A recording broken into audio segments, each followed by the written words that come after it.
Let's talk about those tweets that I initially hit you up with about networking and getting actual FaceTime with people Yep. in the industry. Not FaceTime as in on the phone, but like an actual No, like face-to-face literal. conversation with Yeah. people.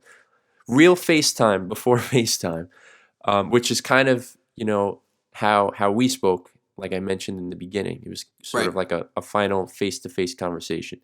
But those tweets, and maybe I'll link them somewhere in here. Are It was sparked by that, by it becoming difficult to get people on the phone. But the tweets were basically addressing um, how getting face to face with someone is so crucial, especially being that everybody is trying to network on Instagram and Twitter.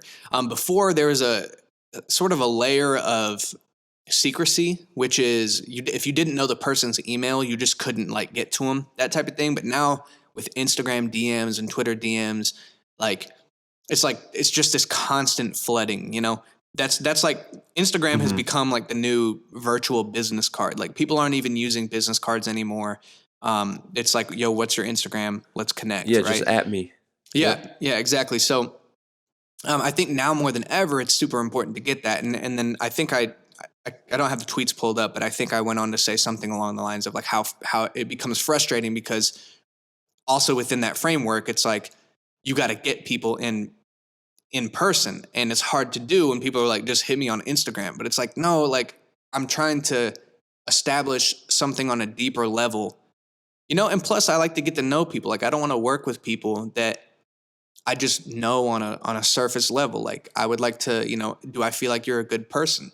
Like, do I feel like you would do good business? Do I feel like I can trust you? And Right. that takes real conversation. Like in my opinion, it's really hard to like know somebody just via text. I mean, there's so much context you don't get. There's so much to body language if you're in front of someone. There's so much to Mm-hmm. tone of Absolutely. voice.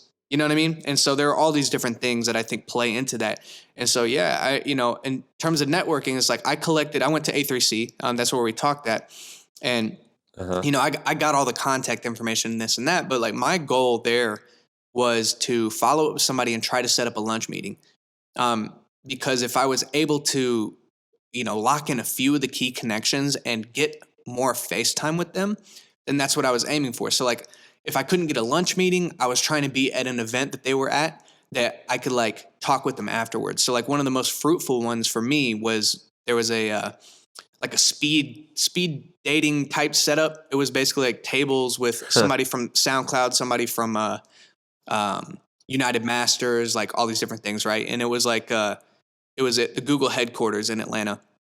And so I went up there. There was a networking event. It was like 9 o'clock, right? Everybody was going. I think it might have been the Meg The Stallion show was that night. But like, I'm not interested in like, that's dope that she's playing, but like, I'm trying to like, do something for my career. You So you I went go there ahead. and actually took advantage of what the conference is about.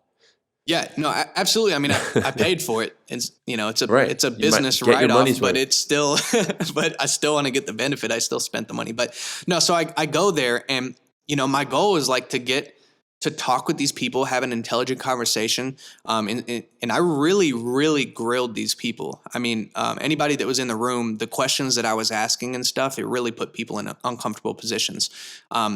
Because and I wanted to do that because I wanted to establish myself as like somebody who knows what's going on. Um, not only what's crazy is it's not only to the people on the panel, but it's to the people in the crowd as well. But by asking good questions like that and asserting myself in that way, I was able to catch them afterwards. I was able to exchange phone numbers, and so now next time I'm in that city, wherever they live at, I'll circle back with them and see if I can do lunch. And if I can do that, that'll be the second or third, time that I've gotten some FaceTime with them. And there's not a specific ask. Like, I don't know what I'm going to ask the head of hip hop at SoundCloud. Like, I mean, obviously I know what I could get. I mean, like Right. what I could ask for, not what I could get, but it's like, to me, I still have no value to him. Right. And so like Right. I'm not going to just ask him. I'm not going to send him my new single. Like that's what everyone is doing. And I'd prefer to actually build something real than maybe 4 years down the road. It's time to be like, hey, bro, like, do you think I can get this banner on this SoundCloud? Because, you know what I'm saying? Like, this is Yeah. or whatever, and I have a foot in the door because we've established a relationship beyond a very one-sided transactional situation. I'm not, but you know what I'm saying? Like that is a different approach. And so I think sometimes it can be really hard to identify like what that is. And that's why I like to get that FaceTime or that conversation. But that also speaks to why I'm sort of doing 3 different businesses, right? So I have skill sets that I've developed out of necessity to use in my own career, like video production capabilities or like the marketing knowledge. But what I found is like being a rapper, my dynamic with other people, you know, is very like one-sided, right? Like, you know, in some ways I'm really beneficial. Like I'm very beneficial to a producer who's trying to sell me beats, right? They're wanting to get to me. You know, but what I wanted to do is have a different value proposition for different situations. So in most situations that I'm in now, being that I have the framework of these 3 different businesses that I'm operating, I can find a value proposition that interests somebody beyond like the typical thing. So I'll give you an example of someone who's basically become a connection through this tactic, I guess. So I was at A3C, sat in on a panel, and there was a guy named Jay Rich who engineers for Offset.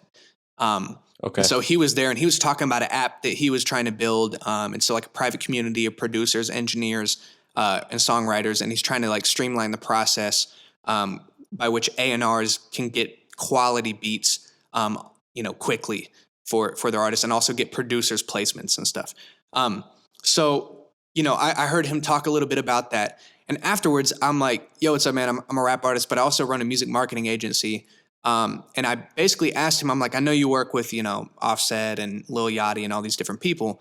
Is there also talent that you're looking to develop that you're working on that maybe don't have that kind of light yet? And he's like, yeah, absolutely. I'm always working with new artists and stuff. And I'm like, oh, well, you know, being that I have this marketing thing over here, maybe it's worth having a conversation about. I think I have some things that could really help elevate the artists that you're working with and their brand and their presence on, you know, on Spotify and Apple Music. And I basically, you know, threw in there that I'm doing, you know, 1 million streams or whatever. And like immediately it was like his face lit up, and it was just like, oh, okay. Like he's not coming to me as like, hey, I'm a rapper, bro. Like, can I get an Offset feature? You know what I'm saying? And so now, you know, fast forward to now, value. Right, exactly. And we've massaged the relationship enough that I'm like doing business development for his company now. So I'm sort of one of the gatekeepers for producers and engineers to even get into the private group. And you know, there's Grammy nominated producers in there. There's people with platinum records, and you know, I'll be in this little group, and it's like, hey, I'm in the studio with DaBaby tonight. Send me beats, you know. And so it's like, okay, like now I got an entry in that was you know, not direct, and I provided value, but now I have value, or I have value provided to me through this opportunity that I'm now able to like submit beats for DaBaby, and maybe that ends up in a placement, and then my entire trip to Atlanta for A3C is totally worth it, you know, just off of that trail of breadcrumbs. So, yeah, you know, like the whole reason I'm doing the 3 different businesses and stuff like that is because I have a different value proposition based on who I'm talking to. So I think that's really important too. Like be really, you know, if you really want to network with somebody, if you really want to build with somebody, then, find a way that you can provide value to them. And a lot of times you got to figure that out through asking questions. So.